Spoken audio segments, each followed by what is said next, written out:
ঝড়ের তীব্রতায় কোথাও উড়ে গাছের আগায় উঠল টিনের চালা, কোথাও আবার জাতীয় সড়কে উড়ে পড়ল টিনের শেড। বিদ্যুৎ ও নেট যোগাযোগ বিচ্ছিন্ন বিভিন্ন এলাকায়। গতকালের ঝড়ে বিপর্যস্ত হয়ে পড়ল বাঁকুড়া জেলার বিভিন্ন প্রান্তের বিদ্যুৎ ও ইন্টারনেট পরিষেবা। দীর্ঘ তাপপ্রবাহের পর গতকাল সন্ধ্যায় বাঁকুড়া জেলার বিভিন্ন জায়গায় বিক্ষিপ্তভাবে প্রবল ঝড় বৃষ্টি হয়। ঝড়ের তীব্রতা এতটাই ছিল যে কোথাও টিনের চালা উড়ে পড়ল জাতীয় সড়কে, আবার কোথাও ঝড়ে উড়ে গাছে চড়ল টিনের শেড। দীর্ঘ তাপপ্রবাহের পর গতকাল সন্ধ্যায় প্রবল ঝড় বৃষ্টি হয় বাঁকুড়া জেলায়। ঝড়ের তীব্রতায় বাঁকুড়ার লালবাজার সারদাপল্লী এলাকার একটি বাড়ির ছাদে থাকা টিনের শেড উড়ে গিয়ে পড়ে ৬০ নম্বর জাতীয় সড়কের পাশে। টিনের শেডের আঘাতে আহত হন এক স্থানীয় ব্যক্তি। বাঁকুড়া শহরের ফাঁসিডাঙ্গা এলাকায় একটি গুদাম ঘরের টিনের চালা উড়ে গিয়ে পড়ে পার্শ্ববর্তী একটি গাছের উপর প্রায় ২০ ফুট উঁচুতে। ঝড়ে বিভিন্ন জায়গায় গাছ ভেঙে বিদ্যুৎ ও ইন্টারনেটের তার ছিঁড়ে পড়ে। রাতভর বিদ্যুৎ বিচ্ছিন্ন থাকে জেলার বিভিন্ন প্রান্তে। বহু জায়গায় বিচ্ছিন্ন হয়ে পড়ে ইন্টারনেট পরিষেবাও। বাঁকুড়া শহরে কালকে আচমকা যে ঝড়, আমরা শুনলাম বিভিন্ন জায়গায় গাছ পড়ে অনেক ক্ষয়ক্ষতি হয়েছে। আমার এলাকায় দুটি বাড়ির চালার উপর মানে যেভাবে গাছ পড়েছিল, দুটি বাড়ি আমরা কালকে রাত্রে সিভিল ডিফেন্স ছেলেরা এবং আমাদের ডিজাস্টার ম্যানেজমেন্টের সাথে কথা বলে এসে তারা অনেকটা স্মুথলি উদ্ধার করেছে। এবং গতকাল লোডশেডিং থাকার জন্য দুর্গাদাস পোদ্দারের বাড়ির যে চালাটি উড়ে গিয়ে পাশের গোডাউনে আম গাছের উপর পড়েছিল, লোডশেডিং থাকার জন্য কাজটি করা হয়নি।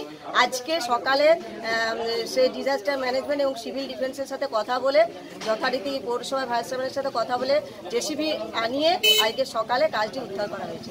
চালাটা যদি গাছে আটকে না যেত তাহলে হয়তো রাস্তার কোনো মানুষের বা পাশেই যে বাড়িতে বসবাস করছিল মানুষ, তাদের প্রচণ্ডভাবে ক্ষতি হতে পারত। আপনার নাম? রেখা দাসরাজ আচার্য, কাউন্সিলর তথা সিআইসি পিডাব্লিউডি বাঁকুড়া পৌরসভা। এটা গতকাল বৈকালবেলা যে ঝড়টা আমাদের বাঁকুড়া শহরে যেটা বুকে আমাদের গেছে, এই ঝড়টার সময়তেই সেটটা কীভাবে যে উঠছিল একদম সেই যে আমার সামনে আম গাছের উপরে পড়েছে। আমরা তখন বাড়িতে ছিলাম, বাড়ি থেকে বেরিয়ে দেখছি আমাদের সেটটা একদম উড়ে গেছে। আমাদের এই বাইরের যে দরজাটা ছিল সেটাও নিজে ওপেন হয়ে গেছে, মানে কলার লাগা ছিল সেটাও নিজে খুলে গেছে। আর তারপরে আমরা চারদিকে ফোন করি।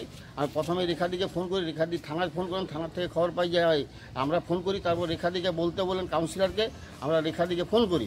রেখাদির সঙ্গে সঙ্গে চারদিকে ফোন টোন করে ভাইস চেয়ারম্যান সবাইকে ফোন টোন করে ব্যবস্থা করছিলেন। তার মধ্যে কিছু না করে আমাদের আতঙ্কের মধ্যে ছিল মানুষের ক্ষতি না হয়ে যায়, তার জন্য তখন রেখাদি রাষ্ট্রে অরূপ চক্রবর্তী মহাশয়কে ফোন করেন। অরূপ চক্রবর্তী মহাশয়ের বলার সঙ্গে সঙ্গে উনি সিভিল ডিফেন্সকে ফোন করে ওখান থেকে গাড়ি পাঠিয়েছিলেন, পুলিশ পাঠিয়েছিলেন।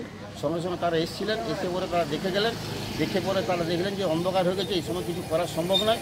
তারপরে আজকে আসার কথা ছিল, এই আজকে এসে ওই সিভিল ডিফেন্স থেকে তারা টিনের শেডটাকে নামিয়েছে সুস্থভাবে।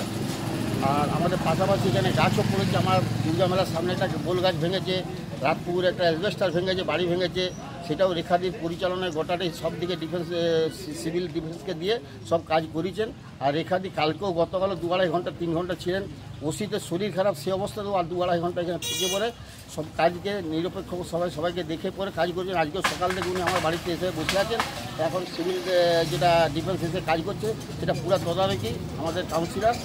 আর কাউন্সিলরকে আমি বিশেষ করে ধন্যবাদ দিতে চাই। মানুষের ছোটো বাড়ির ঘোলা সব ভেঙে গেছে, এটা প্রচুর ক্ষয়ক্ষতি হয়েছে। আপনার নাম? দুর্গাপ্রসাদ পুদ্দার।